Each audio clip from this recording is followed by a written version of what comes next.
విమర్శించిన నోటితోనే మోదీని చంద్రబాబు పొగుడుతున్నారని వైఎస్సార్సీపీ ఎమ్మెల్యే పేర్ని నాని అన్నారు. క్షమించమని వేడుకున్నాడే తప్ప సభలో ఏమీ లేదన్నారు. సభలో మోదీ భజన చేశారని విమర్శించారు. ఏపీకి ప్రత్యేక హోదాపై చంద్రబాబు, పవన్ ఎందుకు మాట్లాడలేదని ప్రశ్నించారు. 3 పార్టీల పొత్తు అధికారం కోసమే, ప్రజల కోసం కాదన్నారు. ఒక నియంత భారతదేశానికి ఒక టెర్రరిస్ట్ లాంటి నరేంద్ర మోడీ అన్నటువంటి నరేంద్ర మోడీ ఇవాళ చంద్రబాబు నాయుడు గారికి 5 ఏళ్లు తిరిగేప్పటికీ ఎలా భారతదేశాన్ని ఉద్ధరించే నాయకుడిగా మోడీ మారాడో, ఆంధ్ర రాష్ట్ర ప్రజలు మోడీ గారి నాయకత్వానికి ఎందుకు ఓటేయాలో, వారు ముగ్గురు కలిసినటువంటి అవకాశవాద కూటమికి ఎందుకు ఓటేయాలో, వారికి ఓటేస్తే ఈ రాష్ట్రానికి వచ్చేటువంటి మేళ్ళేంటి చంద్రబాబు చెప్పలేదు. మోడీ గారు నన్ను క్షమించు, మోడీ గారు నన్ను క్షమించు, నా నోటితో నిన్ను భార్య లేదు, నీకు కుటుంబం లేదు, నీకు నువ్వు ఒక ఎదం చెడిన వాడివి, నువ్వు ఈ దేశానికి నష్టం, ఈ దేశానికి నువ్వు ఒక టెర్రరిస్టు, అరిష్టం, నువ్వు దుర్మార్గుడివి, పాపాత్ముడివి అని నా నోటితో తిట్టాను. కానీ అదే నోటితో ఇవాళ నేను ఏం మాట్లాడా అంటే, మోడీ అంటే అభివృద్ధి, మోడీ అంటే సంక్షేమం, మోడీ అంటే ఆత్మగౌరవం అంటే దాని అర్థం ఏంటి? క్షమస్వస్థం, క్షమస్వస్థం స్వత్వం అంటే నన్ను క్షమించు మోడీ, నన్ను క్షమించు మోడీ, అన్యదా శరణం నాస్తి, నన్ను జగన్ నుంచి కాపాడేవాడు ఎవడో లేడు. పవన్ కళ్యాణ్ నమ్ముకుంటే పవన్ కళ్యాణ్ నన్ను కాపాడలేకపోతున్నాడు, నువ్వు తప్పితే నన్ను జగన్ నుంచి కాపాడదాకా ఎవడు దొరకట్లేదు. అన్యదా శరణం నాస్తి త్వమేవ శరణం మమ, నన్ను జగన్ నుంచి కాపాడు మోడీ అని కాళ్ళ మీద పడటం తప్పితే ఇందులో ఈ సభలో అతను మాట్లాడింది ఏంటి? మొన్న ఎందుకు తిట్టాము, ఇవాళ ఎందుకు మోడీ కావాలి ఈ రాష్ట్రానికి? మోడీ వస్తే ఏం చేస్తాడు? ప్రత్యేక హోదా ఆ రోజు 5 ఏళ్ళు కాదు 10 ఏళ్ళు ఇస్తానని మోసం చేశాడు ఈ రాష్ట్రాన్ని, నాశనం చేశాడు ఈ రాష్ట్రాన్ని అని చెప్పి నోటితో ఇవాళ మోడీ అంటే తెలుగు ప్రజల ఆత్మగౌరవం, మోడీ అంటే దేశ ప్రజల ఆత్మగౌరవం, మోడీ అంటే అభివృద్ధి, మోడీ అంటే సమిక్షేమం, సంక్షేమం కాదు సమిక్షేమం.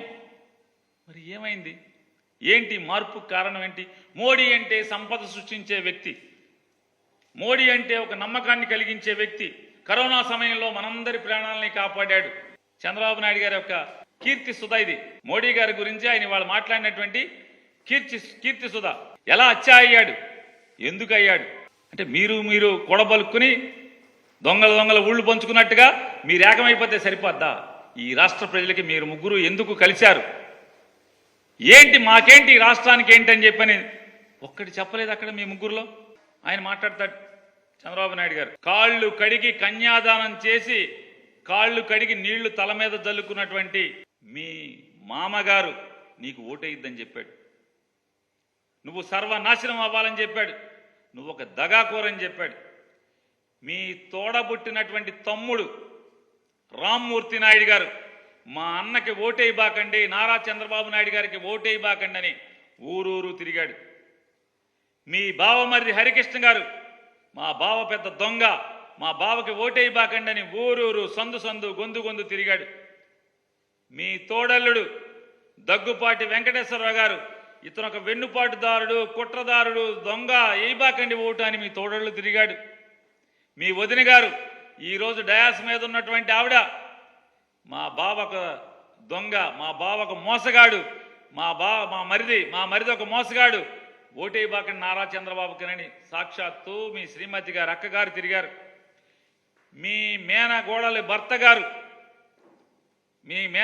భర్త గారు నార్నే శ్రీనివాసరావు గారు చంద్రబాబుకి ఓటేయబాకండి అని చెప్పని ఊరు ఓడా తిరిగాడు. మరి మీ చుట్టాలంతా ఆగా తిరిగేశారు కదా. సభ జరుపుకోవటం చేత కాదు, మైకు మోగదు, మైకు ముందు సాక్షాత్తు ఈ దేశ ప్రధాని 15 గంట సేపు బొమ్మలాగా నుంచునే పరిస్థితి. సభ జరుపుకోవడం చేత కానటువంటి మీరు ఇంక జగన్మోహన్ రెడ్డి గారి మీద యుద్ధం, సంసిద్ధం. ఏం సంసిద్ధం? మీరు దేనికి సంసిద్ధం? ప్రధానమంత్రి గారిని ఆ రకంగా మీరు అవమానపరచడం. ప్రధానమంత్రి గారు కూడా గొప్పగా చెప్పారు. ఏమని చెప్పారు? అయోధ్యలో రాముణ్ణి స్థాపించుకున్నాం, ఇది దేశానికి గర్వం. కానీ అయోధ్యలో రాముణ్ణి స్థాపించుకున్నటువంటి మోడీ గారు చిలకలూరిపేట వచ్చి ఈ బెజవాడలో 40 గుళ్ళు ధ్వంసం చేసి దేవుళ్ళ విగ్రహాల్ని చెత్త కుండీలో నుంచోబెట్టినటువంటి ఏమనాలి అతన్ని? అతని పక్కన మీరు కూర్చుని కబుర్లు చెప్పుకుంటుంటే ఏకైకలు పక్కలు అక్కడ ఉంటే ఎవరిని అవమానిస్తున్నారు, ఎవరిని మోసం చేస్తున్నారు మోడీ గారు మీరు?